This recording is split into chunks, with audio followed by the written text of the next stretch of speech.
Hello and welcome to Forever Rugby on Forever Sports. For today's player rating show, Springboks 17, British and Irish Lions 22.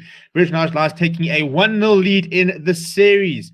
And I mean, I think it's in many ways, it's just kind of what we need in the series, isn't it? You know, just as if things weren't sort of hard enough really for the Springboks to be able to come down now from 1-0 was going to be a massive, massive ask. But I think that, you know, we kind of saw a lot of things that we expected and some things that we didn't. And I think that, you know, there was a lot of worry that the Springboks were not going to be in the best sort of condition.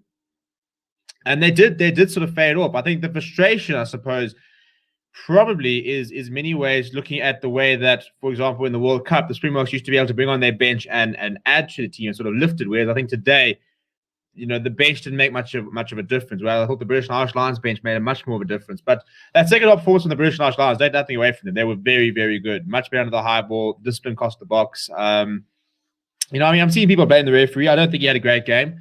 I don't think he had a bearing on the result. Maybe the yellow card. I mean, on the Hamish Watson, which probably should have been a yellow card. But yeah, it's an interesting game, and I'm interested to sort of see what we take from it and what this sort of means for next week in terms of the changes we make. And do we react and make a lot of changes, or do we sort of stick behind the players and sort of, you know, just say that it was a case of, you know, getting back to fitness and, you know, heading your straps, stuff like that. It'll take a while to get there, or do we, as I said, do we just sort of go wholesale changes and you know, start bringing other players? So I think the players race is going to be quite interesting for both sides. I think, you know, it was a first half, I think you probably would have had the SA players being rated quite highly, but then sort of that second half sort of, you know, undid a lot of the good. Whereas the British and Irish Lions were the opposite, weren't they? If you had to rate them after the first half, you probably rate quite a few of them pretty poorly. But I think somebody, especially like Courtney Laws, for example, I thought had a storming second half where he really got into the game quite well. I just want to say thank you to everybody who joined us on the watch along. By the way, the voting, the link is in the description to go and vote there. It's the pinned chat there, so you can go and vote and stuff like that. Go and have your say and give every player sort of a rating between 1 and 10. And I'm very keen to see what people are going to rate. I think there's a couple of players who. It's interesting how divisive some people are. You know, you sort of go on social media and one person saying this played well, and that next person saying that the exact same person was horrible, which is why it's quite interesting. That's why these player ratings are quite cool, because it obviously allows for sort of to gauge the feeling of the general sort of public and stuff like that. You know, I think from a South African sort of fan, it's frustrating, I guess, that. Yeah, I think the bench had no impact. I think we had no plan B at the end of the day. You know, I think that the Boks did run our team to a certain degree, but we didn't really know what to do once we started losing the aerial battle. We didn't really sort of, you know, suddenly say, right, well, this isn't working. We just sort of kept going with the kicking game. We kind of kept trying to do the same thing, and it wasn't really working. So we didn't really seem to have a plan B, which I think is a little bit worrying, because I think you always need to have a plan B, no matter what the situation is. But let's see who's in the comments. Don't forget. FNG says hi. Of course, says, do you see Rusty making hostile changes? FNG says a couple of mistakes by Springboks and easy to work on. We played very well. Just our fitness and no match awareness to close out the game. Well, I think that's the thing. You know, 12-3 up at halftime. The Lions didn't take their chances very well in the first half. I mean, they left 6 points out there from 2 penalties missed, as well as potentially maybe even a try with that Robbie Henshaw knockout, which was bizarre. But I don't think the alarm bells will be going off with the coaching trust, the brains trust over there. I don't think that, you know, what they saw today was a Lions side that's unbeatable, and you know, I don't think what they saw today were areas where like it's going to take a very, very long sort of session to try and fix. You know, I think a lot of it is quite sort of easy. I mean, maybe personnel changes could be in order, but I also think it's just a case of this is the first time these guys have played together properly. You know, I mean, it was against Georgia, now you're playing against Chile, even against the SAA and against the Bulls. They were very different teams. So it will take a couple of time. It will take a bit of time to sort of get used to it. I mean, for example, this was the first time that Pollard was playing with Faf de Klerk since the World Cup final. You know, sort of small things like that. First time Makazole Mapimpi played in the box spirit shirt this year, and to be honest, I kind of thought it showed. I thought he was a little bit off the pace. Look, our back three, I don't think were particularly good. If we're being brutally honest. I mean, we lost that high ball battle the entire day, and we didn't really get the ball to the back three to try and do anything. So we'll get into the race and stuff like that. The ultimate Charles Shooter says, yeah, Springboks game backfired when the British Lions did better. Grant says everything that went wrong for the Boks are not unfixable, 100%. Yeah, it wasn't the end wasn't the end of the day. Some maybe fans just react too quickly to react. Yeah, I think it was a good test match. It was a good test match. I enjoyed it. It was nice and tight. It could have gone either way. There was some good moments, there's some bad moments, there's some questionable moments, a bit of controversy, which is always the case really in the test match. It wouldn't have been particularly fun if either side had gone in like a storming 20-30 point win. I think the fact it was so close really set up the series really nicely. And obviously, I think even from a neutral, for neutral, you'll want the Boks to win next year. But I think everybody sort of enjoys being able to get to the end and have like an all or nothing test match, which would be really cool. Jason says, hi guys, this wasn't exactly what we saw this game, of course, but we know what to work on for the second test. Yes, a few decisions that went against, but we'll bounce back. Yeah, I mean, as I say, I don't think we're panicking. I don't think we need to panic. It wasn't a shameful performance. It wasn't, I don't think we need to throw the baby out with the bathwater. I think there were some bad performances, and I think we'll get to them now. But yeah, please do smash like on the video and subscribe to the channel. If you're new, we're well over 3,000 subscribers now, so thank you to everybody who jumped up on the watch along. It was a lot of fun doing that all with you guys. Yeah, keep subscribing and stuff like that, and keep smashing the like button and keep in the chats. It was really, really cool to have all those guys on the chats today and stuff like that, which was really, really fun. But let's get into the player ratings, shall we? And first up, we're going to do. Let's do the Lions first, shall we? Let's do the Lions. I think we're all here for the Springboks, so we'll leave that for last. Otherwise, we're going to be a little bit distracted, I think is probably the word. Okay, so we got the Lions up first. So, yeah, I don't know. I think it's going to be. I'm very interested to see what people have got to say about a lot of these people. I mean, I think that so how this usually works is 6 is an average performance. 5 I think is borderline poor. I think 5 you'd say poor, 4 is bad, 3 is pretty bad, 2 is horrendous, 1 is abysmal, and I don't think we can't give zeros. So based on that, let's try and bring up all the statistics, shall we? Right, Rory Sutherland. 1 carry, 4 tackles when we played 57 minutes. I thought that Trevor. I think Trevor had the better of him a couple of times. I don't think they were particularly impressive up front. Was Rory Sutherland and Tadek Furlong. They probably sort of would have wanted to have been a bit more dominant. I think there was all that talk about the fact that Trevor and Ox weren't good scrummages, and yet the scrums were. I'd say that in the first half, the scrums were probably much better for the Springboks. So I think for Rory Sutherland, I'm probably sort of tend to give him a 6. Didn't do much in the open play. I mean, I wouldn't say it was terrible. I'd say, as I said, I think 6 is average. So I'd probably sort of go with a 6 for him. We can't have half an hour for everything. Let's move it. Let's move it, isn't it? Yeah, 6.6. I think that's about fair. I don't think he really blew me away. There weren't exactly key moments and stuff like that where he did something really special. Luke Cowan-Dickey had a much better second half performance. First half, the lineouts were a little bit everywhere. I thought he sort of grew into the game the more he sort of played. Four carries from him. He scored a try, missed 2 tackles, 3. So probably also a 6. Although he scored a try, so it's not like he had to do much for it, to be honest.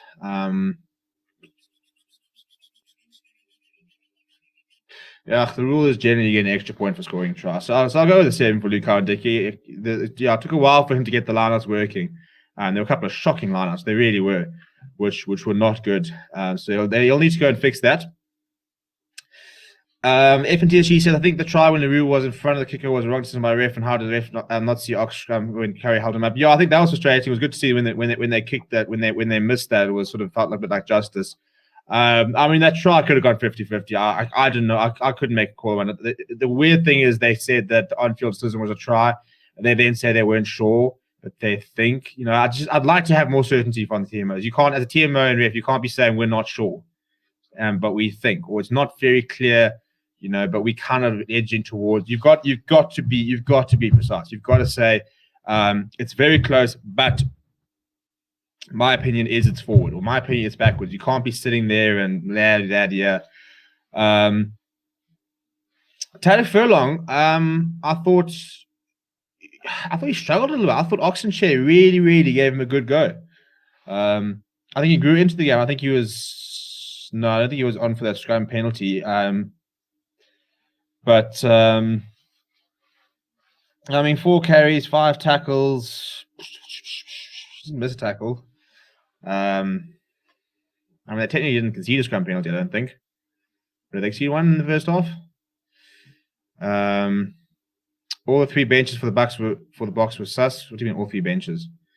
I mean that 3 backbench players for the Boks were sus. Well, they didn't come on, didn't have very much time to do anything, so I don't think we can do something about that. Cross says that front row came on a bit too early. Probably tend to agree. Cowan Dickey was poor. I don't think we'll see him next week. Yeah, I think I'll probably start Ken Owens. I'll be interested to see if Jamie George gets the nod ahead of Cowan Dickey. He's been in very good form lately as Cowan Dickey, so I think that's probably sort of why he started. I'm salty about his loss. Indican is a nice guy, but he should be buffed for his performance. Completely disagree. I thought that he actually played very well in the first half. What did he do wrong? The scrum penalty we could see it should have been a penalty for us. He won a very crucial turnover, which got us 3 points. I don't think he slipped a tackle. We'll get to the Boks, but yeah, we're on the lines here, people. We're on the lines. So Taylor Furlong, probably give him a 6. I wasn't really blown away by him. I thought it was pretty stock standard. 6.5. Yeah, that's fine. Mario Tojo was excellent. He was very, very good, wasn't he? I mean, his stats read as follows: 3 carries, a joint top of 10 tackles, 1 defender beaten, 2 passes. Was the 3 turnovers that probably impressed me the most. 1 missed tackle. Man of the match probably gets a 9. I wouldn't say it's a full 10 performance. I mean, you don't get 10 out of 10, for that. But I think 7.6, I think, is quite harsh. He was very good. He didn't do anything wrong, did he? I thought he was immense today. I thought he was the best player in that Lions pack. Maybe an 8. I'm looking at, but I thought he was very good. I thought he really, really stepped up today. He didn't do anything wrong. Apparently, he missed 1 tackle, but he won. I mean, he won that turnover in the ground where, had he not won that, I think we probably would have scored. He made some very important defensive contributions. He was pretty solid in the line. I think he only used him about once, twice in the lineouts. But he had a couple of steals and stuff like that. He was very good. I thought he was very good. Also, Elwyn Jones was pretty good. He also had a matched topping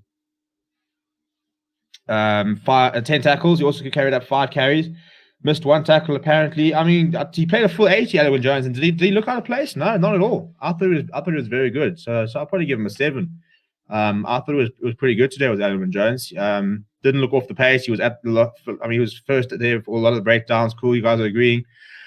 Courtney Laws is an interesting one because I think first half 4 was probably a 5, but second half performance maybe even sort of an 8. I think he was very good in the second half. And it was Courtney Laws. He also made, I think, about 10 tackles, made 8 carries, beat 2 defenders, 33 meters, 2 offloads, 1 clean break. He just sort of came alive in the second half. So I'll probably also go with the 7 for Courtney. He had a very good second half, 6.8. So we're pretty close there with Courtney. Man of the match was Itoje. Kwasi's Inyekano was excellent. Grantos Trevor was our best prop. Itoje was lucky the ref didn't penalize him for stealing the ball while on his knees 5 meters away from their line. Yeah, but I mean that win on their line when the steal on Faf, which one? I'm swimming in the ocean of tears. Itoje was very good. Courtney is a question mark. I wouldn't say it's a question mark. I think that he had a pretty average first half and then had a very good second half. He carried the ball. He kind of was in the right position a lot of the time, but somebody has to be. He had some very good runs and he didn't do anything wrong. And I thought that line-up time, I don't think he missed a single line-out. So that was kind of what he was there for. Obviously something a little bit different to Tag Byrne. Will they stick with him next week? I'm not sure. I think maybe Tag Byrne might be able to offer a little bit more in terms of open play, but I thought that he did give the grunt that they needed. They named a bigger pack to try and sort of front up with the Boks, and I thought that they fronted up pretty well.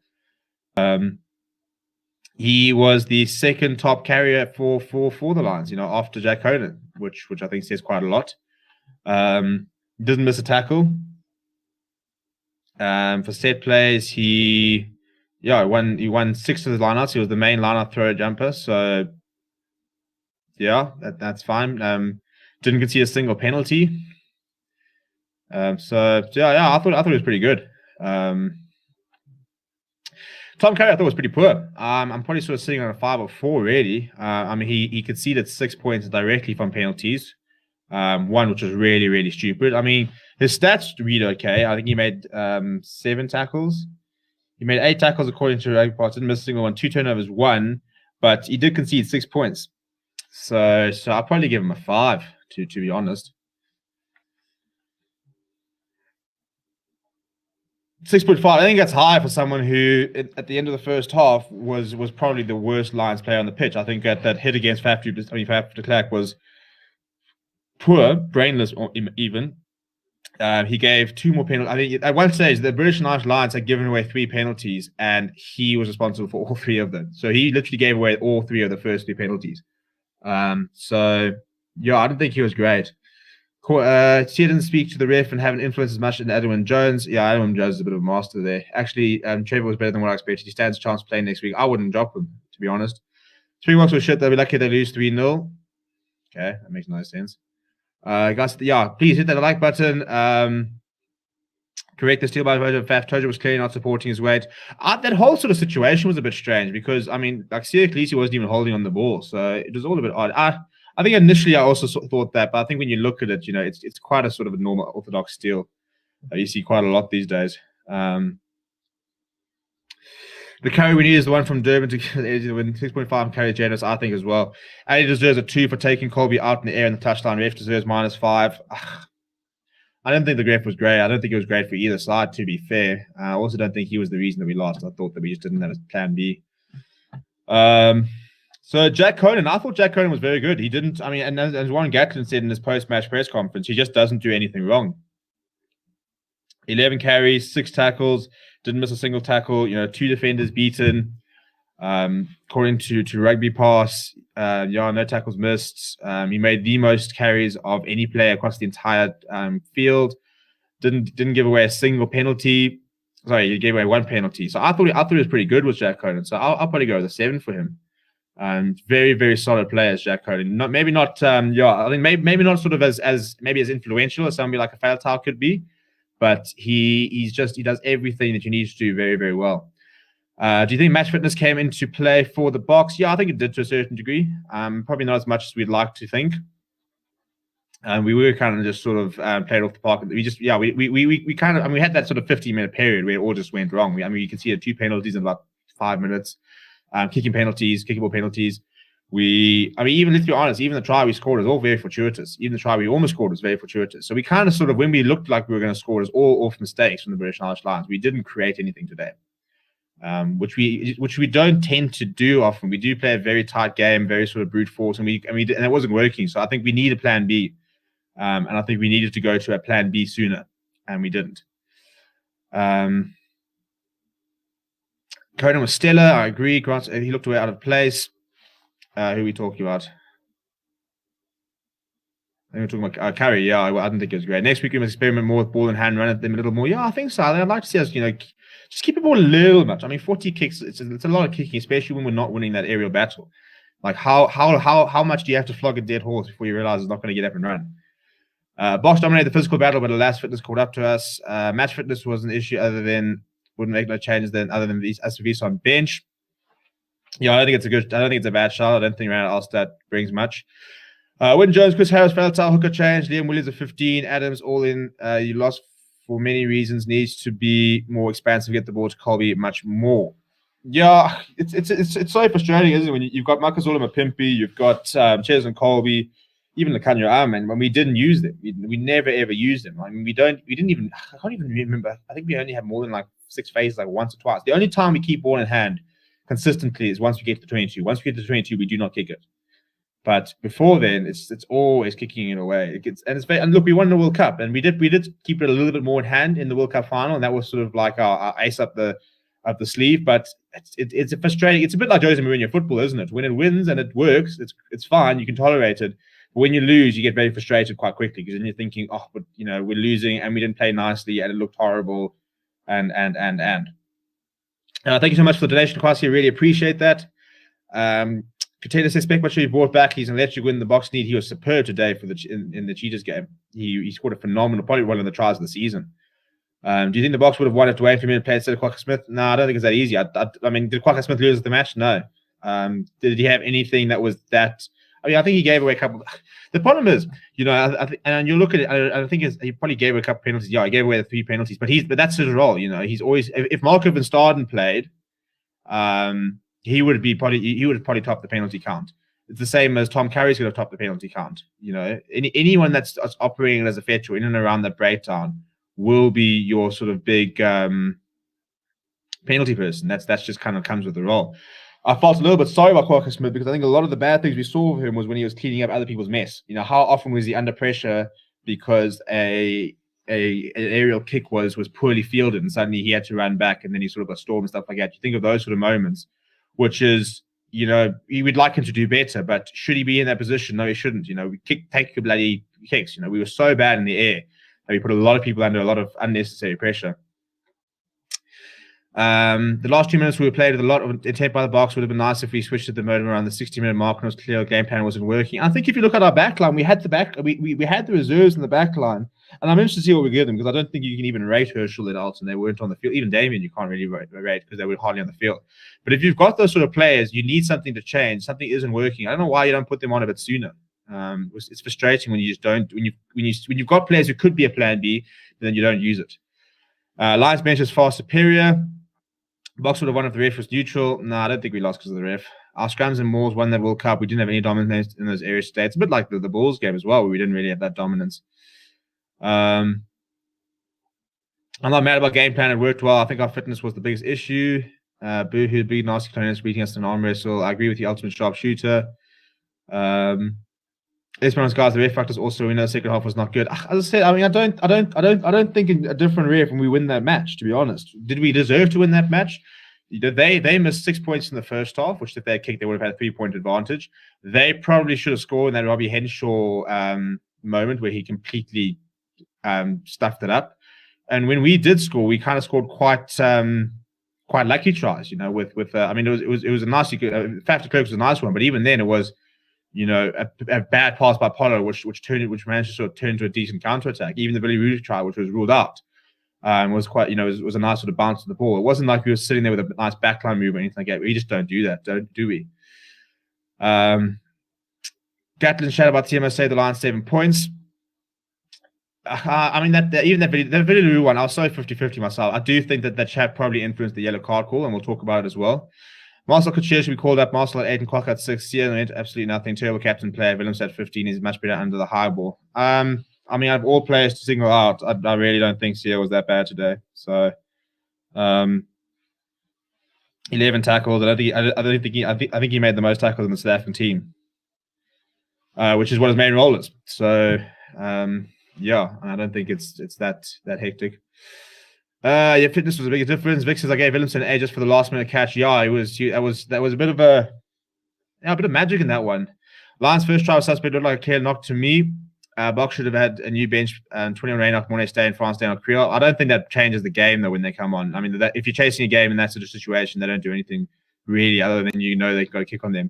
They replaced Federer too soon. They seem to be doing a good job. Yeah, we'll talk about that. We'll go back to the ratings in a bit.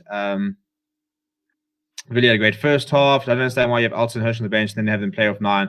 Exactly. Opinion of Pollard missing. Yeah, we'll get there. We'll get to the South Africans in a moment. Ali Price, I didn't think he was phenomenal. I didn't think he was bad at all. He made 6 tackles, got away with one, I think, with that collision on Colby when he did sort of take his legs out. So I think he got a little bit lucky there. But I thought his technical game was pretty good. I thought his kicking wasn't bad. So I think 6 would probably be about. I'll probably give him a 7. I think he actually was quite good. His tactical kicking was pretty good, and it helps when you're winning the long ball. 6.5 is fine. Dan Bigger, I thought he could have kicked better. He was pretty solid defensively. He made quite a nice tackle, which sort of eventually saw him get replaced. He scored 14 points, an 83% tackle success rate. He made 5 tackles, missed 1. I don't think it was a spectacular performance from Dan Bigger. Probably give him a 7. I think he was decent. I've seen better from Dan Bigger, but yeah, we're pretty close to the 6.8. Dylan van der Merwe, he was quite quiet. Almost sort of had a breakaway try that we thought was thankfully was going to be ruled out. But he missed a few tackles. He beat 2 defeaters. He's gay. I'll probably give him an average 6. 7.3. I think it's a little bit high. Robbie Henshaw, he had quite a weird game, did Henshaw. He did some good things pretty well. I mean, he probably should have set the try up, but he made 5 tackles, missing 1. I mean, 3 turnovers conceded is not great. 1 clean break from him, probably a 6. I think he could have been better, to be honest. He did get isolated a few times. I think he gave away possession. Yeah, 6.7. I can go with that. Elliot Daly had a very nebulous game. I don't really remember much from Elliot Daly, really. I mean, he got smashed a couple of times. I mean, Lakanya put him into a next postcode. 6 tackles he had to make. He missed 3. 1 pass. I mean, he didn't do much, did he? I'd probably give Daly a 5. I actually probably thought he was probably the worst player in that Lions backline. And you guys are saying Daly 5, 6.5, 6.2. So we're going a bit lower. I wasn't particularly great. And also he missed that 1 kick, which was, I would have thought was in his range. I mean, I know it's at sea level, but I thought it was on the halfway line. Julian was totally ineffective, nothing to worry there.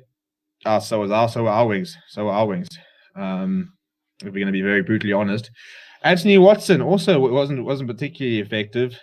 He ran 26 meters. He beat 7 defenders, but a lot of them was very lateral. It was quite a lateral move. He didn't have much go forward ball. Anthony Watson, 2 tackles. He missed 1. Nothing particularly special. Probably get 6. Maybe a 7. I don't know.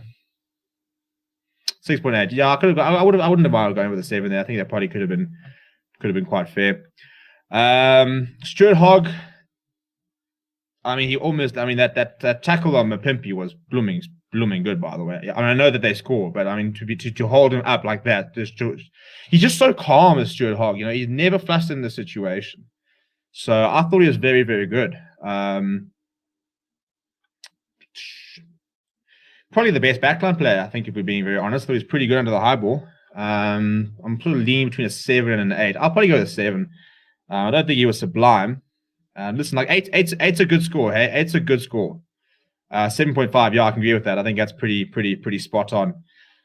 Ken Owens, how long was he on? He actually was on for quite a while. Was Ken Owens? 3 carries, 5 tackles. Lineup's pretty solid. Didn't miss tackle. I mean, most of the time subs just get 6 because unless you come on and really change the game, you kind of get 6. 6.5. Michael Vinapola. He won a scrum penalty, I suppose, but probably a 6.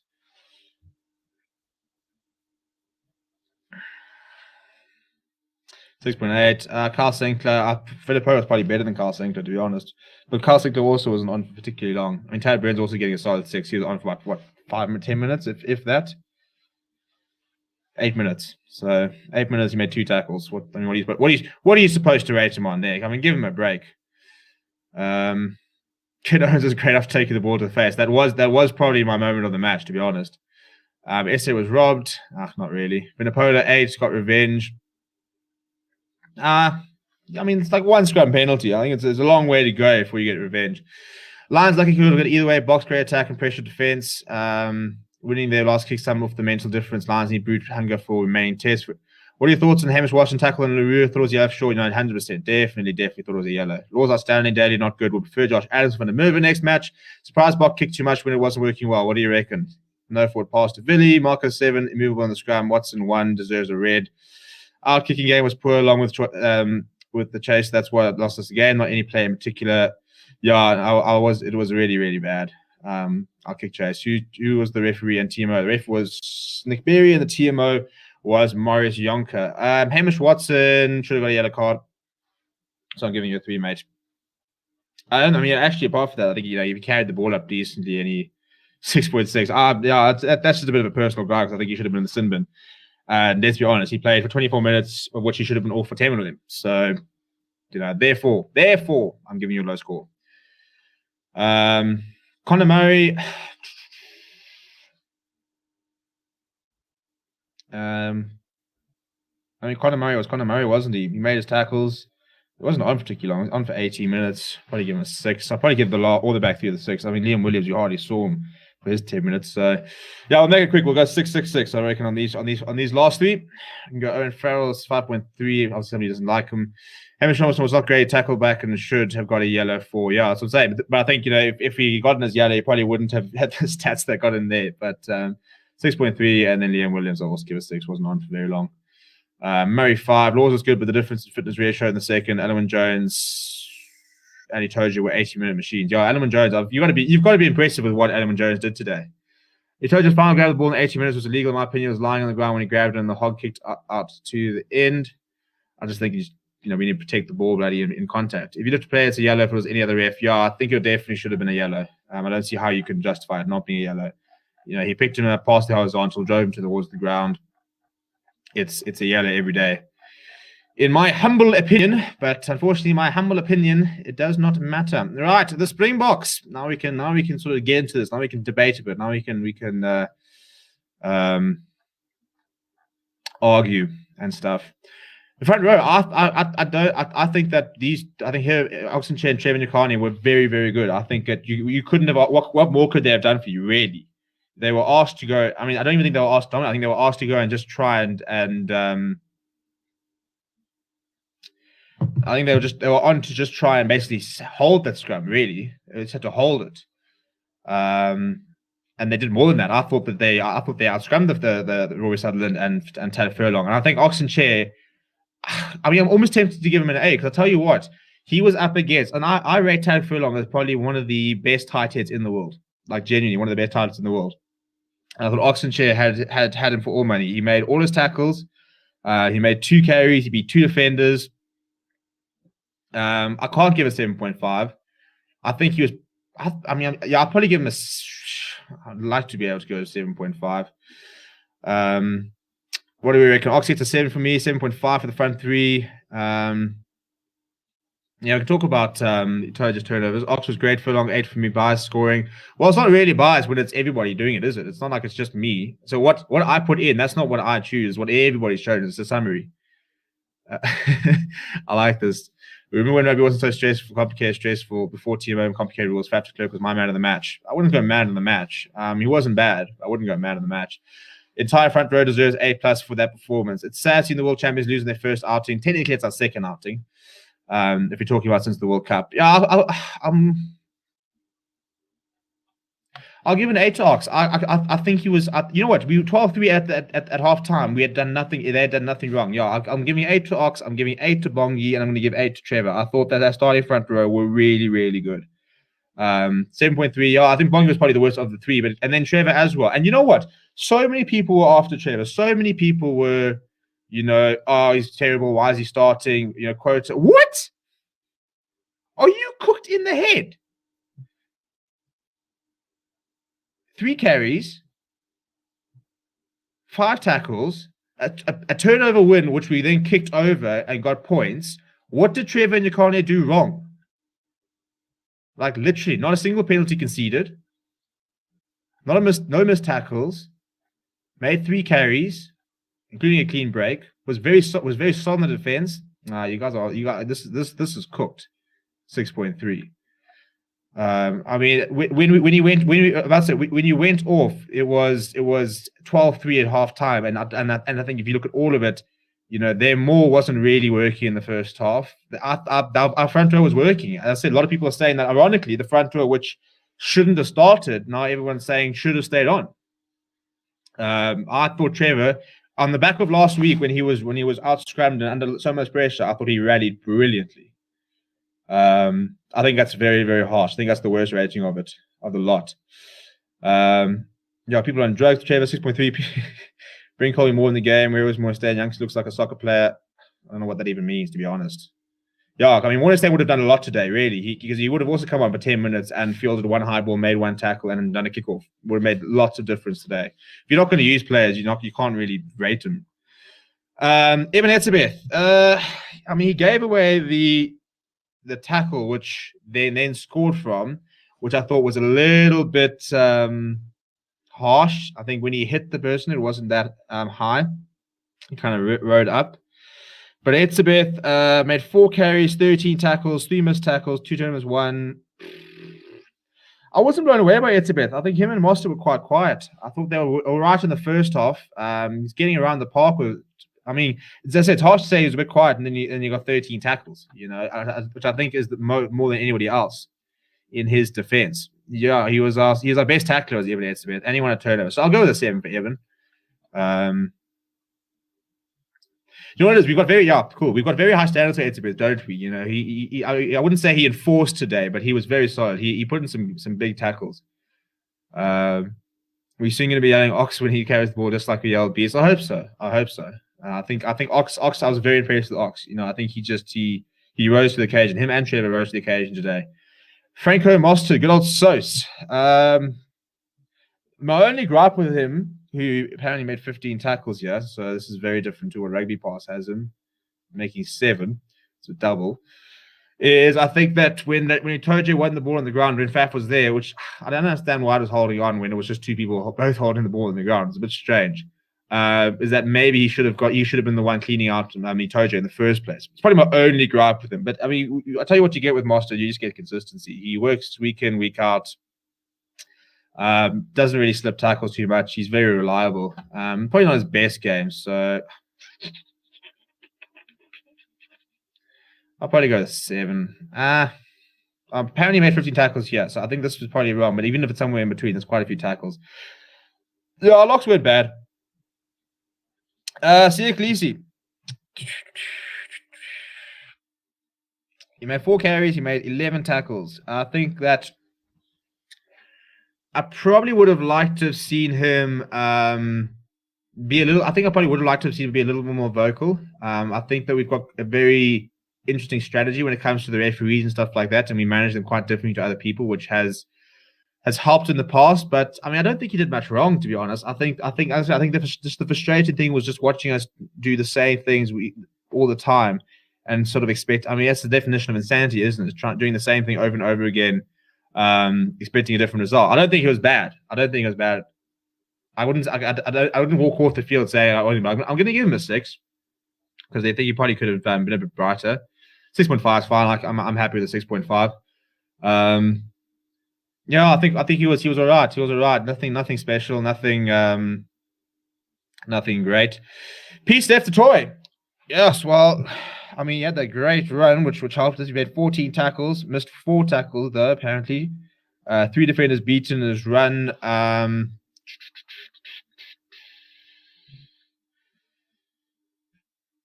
don't know. I mean, he had that very good he's probably our best forward, was Pete Steph. Discipline. Only can see one penalty. Defense was solid on the attack. He made quite a few meters. It was 5 carries. I'll probably go 7 for Peter Steph. Wasn't blown away by him. I think he kind of faded away a little bit. 7.6. That's fine. I don't mind a 7.5 or something like that. Quokka Smith. It's a difficult one because let's be honest. I thought he had a very good first half. I thought first half, we kind of sort of and that's the weird thing, isn't it? Is you kind of sort of judge on what you sort of remember with it. So, I think that I think people are being quite harsh with Quokka Smith. People saying that he was horrible and he should never play block, stuff like that. I think that we also put him under a lot of pressure. I thought he was very good at kickoffs. He was very reliable under the high ball. He's always going to get penalized. Your fetch, if your fetch is not your most penalized player in the team, you've either got a very, very, very slack fetcher, or you've got a very ill-disciplined player somewhere else. I think that overall, he did a lot of cleanup work, let's be honest. So, when, like, for example, that knock on when he was under pressure from Julian van der Merwe, why was he in that position? Because Chaz and Colby couldn't take the high ball. So how often was he sort of cleaning up? But I thought in first half, I thought he was very, very good. So I'll probably give him a 7, actually. I think I'm interested to see what people say here. This could go 2 ways. 6.3. Yeah, I can go with that. But people do you know what frustrates me? Is that it's all very easy saying, cool, let's have Jasper Wiese in next week. And maybe that's a decent call. But I tell you what you don't get with Jasper Wiese. You will not have him in the positions that Quokka Smith was. When he was cleaning up, for example, he won't be there. When he's over at the breakdown, he won't be there. So let's not pretend that Jasper Wiese is more of a Dwayne Vermeulen than Quokka Smith is, because you're compromising one thing. You're giving up the fetching ability and the mobility for ball carrying. With Quagga Smith, you're giving up the brute force, the brutality of it, but you're getting the ball, but you're getting the fetching ability. So we do not have a Dwayne Vermeulen replacement. You are going to be compromising on one thing. So look, I mean, Rassie Erasmus and Jacques, I really do rate Quagga, and I wouldn't be upset if I saw him next week as well. I think he's very, very important defensively as well in terms of the way he reads the game. Plays quite a big part in terms of the way he sets the team up and stuff like that. Who got man of the match? I don't know. I wasn't watching. I was in the press conference, but I'm assuming Itoje. I would have given it to Itoje. That would have been my man of the match. Quagga's more of a 6 than an 8. The ref was biased. Alan Jones is a 100% true leader, a remarkable player. He's just been there for everything. I mean, we're talking about the most capped player of all time, and he showed his experience today. Bokpak was clearly worse than the Lions in the second half. Can't score players on one half of rugby, or you can if they only played half. Yeah, but also, I mean, by definition, if they were worse in the second half, it means they were better in the first half. So which half do you score it on? You kind of have to sit there on this thing. At the end of the day, let's not pretend like one team outclassed the other. The Lions deserve to win, but they won by 5 points. It wasn't a 35-10 victory.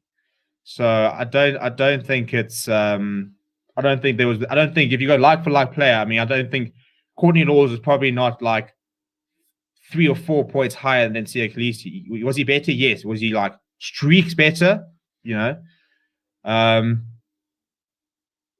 do people blame the ref so much? Because it's easy, I suppose. It's easy to blame the ref. Look, I think it was a yellow card. I'm quite. You see, it's comments like that. Quagga's always been an underperformer. You know that today is only the second time we've ever lost with him starting, and that includes, I think, 2 games against New Zealand. No, I don't. I think Quagga he becomes a little bit of escape. We've just got such a big size bias at the moment. If Quagga Smith put in the exact same performance like today, but he was bigger, I think people would be like, "Oh no, he's fine." But because he's small, he's under a microscope. Faf de Klerk. It's funny. Some people really sort of thought he was very good. Some people thought he was pretty average. I mean, I know it's not his fault, but you do when you do just sit there watching him kick the possession away all the time, you think it's very frustrating. He plays quite a big part in the defense. Made 5 tackles today. He scored a try though, so you probably. I thought it was average, to be honest. I don't know. I'll probably go a 7. It's probably a 6, but he scored a try, so that kind of automatically bumps it to a 7. I'm interested to see what people here. It could go one of 2 ways. Yeah, I think 7.3. Yeah, I think he was pretty good in many things. At the end of the day, I know he kicked a lot. Look, his kicking wasn't bad. What the frustrating thing is I think that if, for example, if Liam Williams was chasing down, if we had Liam Williams and Stuart Hogg chasing down our kicks today, I think Faf de Klerk could have become man of the match conversation, because I thought his kicks generally were pretty contestable. He had 2 bad ones, I think, which were quite close to the touchline. But it was because we could never ever win any of them back that doesn't help. It's a bit like, as a fly half, you kick your front row into your pack into the corner and they butcher the maul. You don't get any credit because they sort of because they don't deliver. Pollard, I thought Pollard was pretty poor. I thought in the first half he looked very, very composed. He looked very comfortable. I mean, he was kicking pretty well. He knocked the ball on. He was all right under the high ball. But I thought the second half he struggled. I thought that conversion was pretty poor and the penalty was pretty poor. So I think he was one of the better players in the first half and probably one of the worst players in the second half. So he's probably sitting in an average sort of 6 for me. I wouldn't say it was for his 50th test, I think it was probably a little bit disappointing. I think 7's a bit high because I didn't think he was good in the second. I mean, yeah, we might have scored it. Well, we scored a try from it, but let's be honest. I mean, it was twice where I think he passed to pretty much nobody, and it kind of went between people. So it's difficult. So I mean, even though that it played in our favor, you can't then pretend that was like planned. But he didn't look up to his best. I thought Mapimpi was pretty poor. Christ says the problem with Quagga age is that the box normally use Dwayne at the back of the line on defense attack. Sometimes he has also used the guy who tries to disrupt them all. Yeah. Polo looks like someone who has played for a while. Agreed. Sickly sounded perfectly when you were own. We're saying nothing very bad from Box, more positives than negatives. Yeah, I think that's a good summation of it. Actually, we weren't terrible. We couldn't, we dropped off, and I think we played into their hands when it wasn't going well. I mean, it's difficult to give him a Pimpy. I probably sort of around a 5. He didn't get any opportunity to run with it really. He had the chip inside, which I suppose he actually had to try a system anyways. But he wasn't going to the high ball, unfortunately, which is kind of what we needed him to be. Made all his tackles. I mean, it's difficult to give. He didn't get a lot of opportunity. Yeah, I mean, 6 is average, so I'll say it was an average performance from him. But he looked like, I think Spoon Corsi. I wouldn't be surprised. Yeah, we all agree on 6. I would not be upset. In fact, in many ways, I actually almost prefer Spoon Corsi to come in next week because I just think he's more ready. I think he's more match fit. It is difficult to see if Makazola is match fit when he's not getting the ball, but I think Spoon Corsi would have been better under the high ball. Damon Delindi. Probably one of the better players, to be honest. It's a good old crash ball. 86% tackle success rate. He made 38 meters, 1 defender beaten. He made 6 tackles, 1 missed tackle. Yeah, it was good. He was good, was Damien. I thought Lakanyam was pretty good as well. I'll probably give Damien a 7.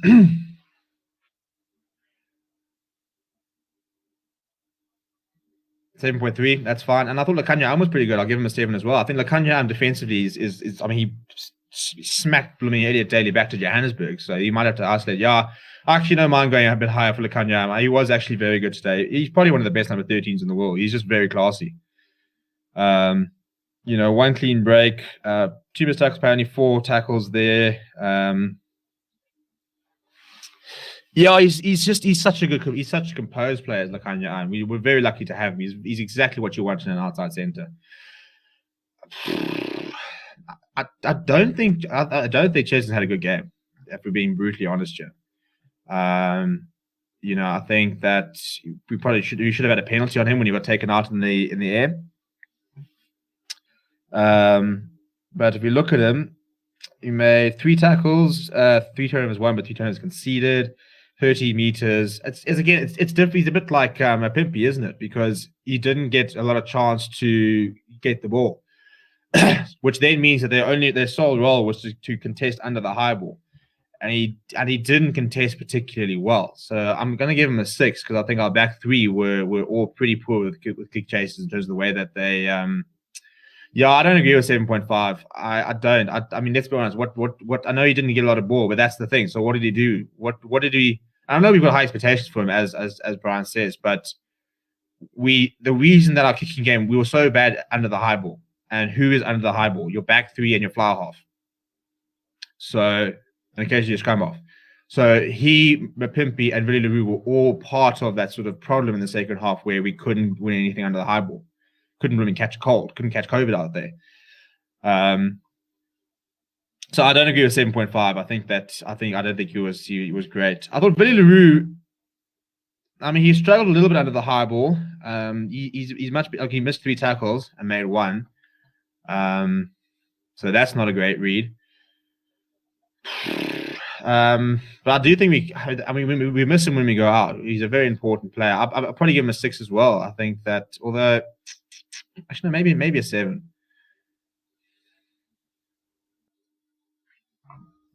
I'm going 7. Let's see what they say. I could have probably gone with a 6. I could have easily gone with a 6 to the 7.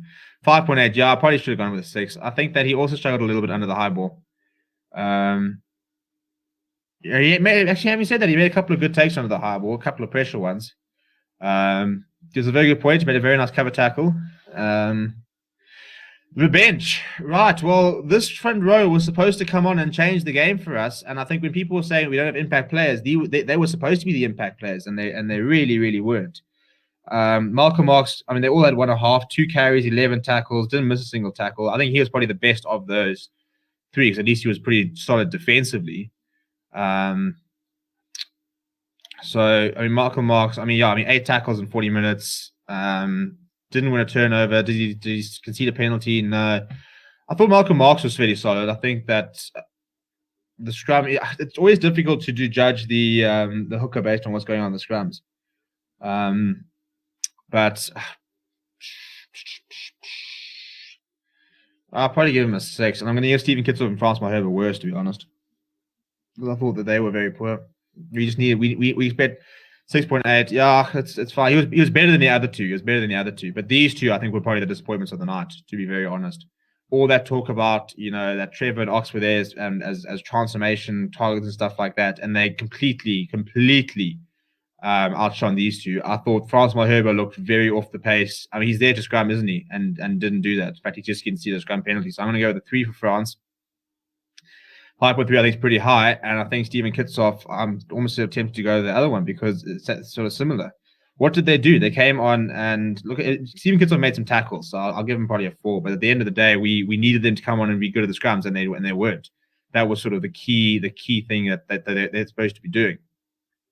So it was frustrating that our big impact front row had this much impact. 5.8. I think people are being quite generous. Luet Diaga, I mean, I don't even remember seeing Luet. I think he made 2 carries. Made 1 tackle. Made 2 tackles, did Luet. He got 18 minutes. He made 1 carry and 2 tackles. So you're going to get a bang average 6. Kids of Herbert bit the dust hard. Yeah, that went great. We lost cohesion when the bench came on. Can you please share player stats? Well, I'm going through them.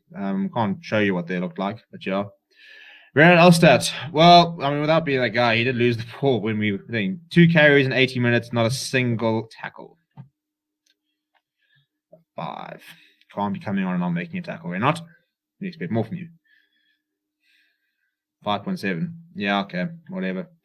Herschel, I mean, I think Herschel, Alton, you probably just all give 6s because they didn't have time to do anything, really. I mean, Herschel was on for 7 minutes, so you get a 6.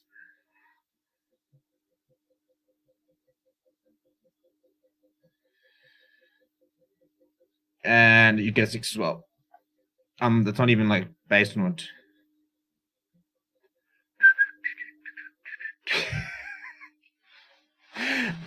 People can't resist. They cannot resist. I mean, Herschel Yankees comes on for 7 minutes, gets a 6.5, borderline 7. Alton Yankees comes on for what? 10 minutes? 10 minutes. Makes 1 big tackle under the high ball, puts in a reasonably contestable kickoff, which Damian Willemse wins back, and people are giving him less than 5 for what? He didn't do it. I mean, I think it's you can't judge Herschel or Alton. I mean, we might as well not even talk about them.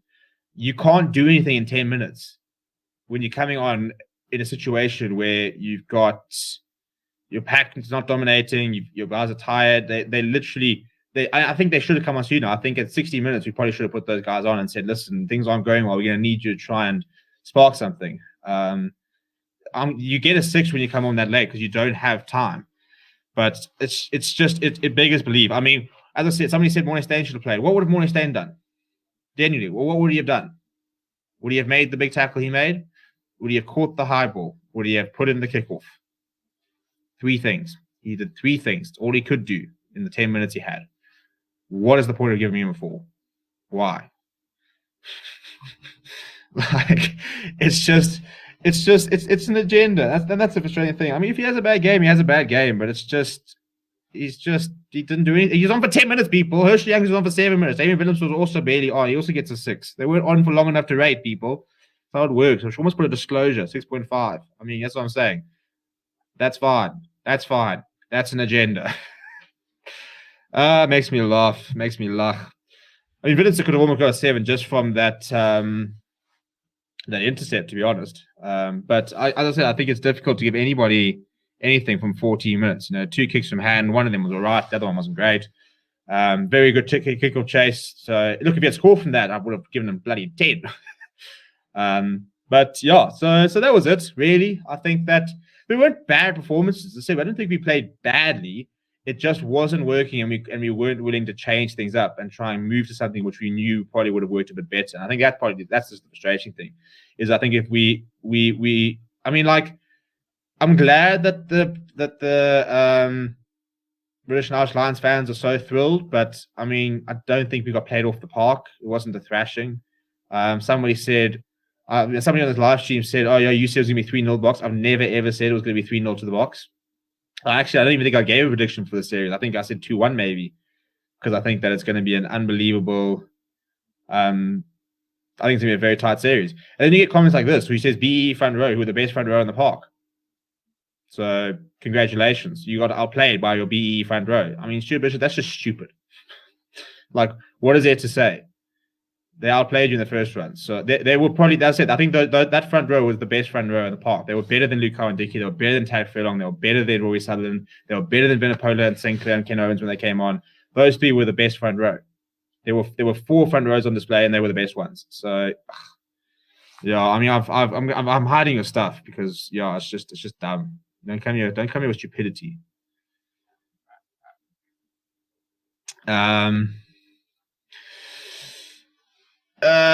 So I don't give any predictions. Then you said, I think I said 2. I'm trying to remember what I said. I don't remember giving a prediction, but I think if I did, I think I probably would have gone 2. I definitely did not say. I've definitely not said we're going to get 3-0. I can promise you now that. But dude, finally, what is the point? So if you play Mornay Steyn, what difference does he make today? Genuinely, what difference does he make? Nothing. He's not going to come on until 10 minutes. He's not going to make any difference. So it's just, yeah. Wrapping up, I'm gonna go eat some food and stuff like that. So I don't think, I mean, as I said, I don't get. I mean, you're gonna go rate a player 4 because you don't like him, not because of what he played today. I mean, it's just, yeah. Marchione, go after Marchione. It's fine. If you want to go after Marchione, he's been talking. He said that Alan Jones is rubbish and shouldn't be playing. He said that we were going to dominate 3-0. He said that they didn't have a chance. I didn't say these things. Go after him.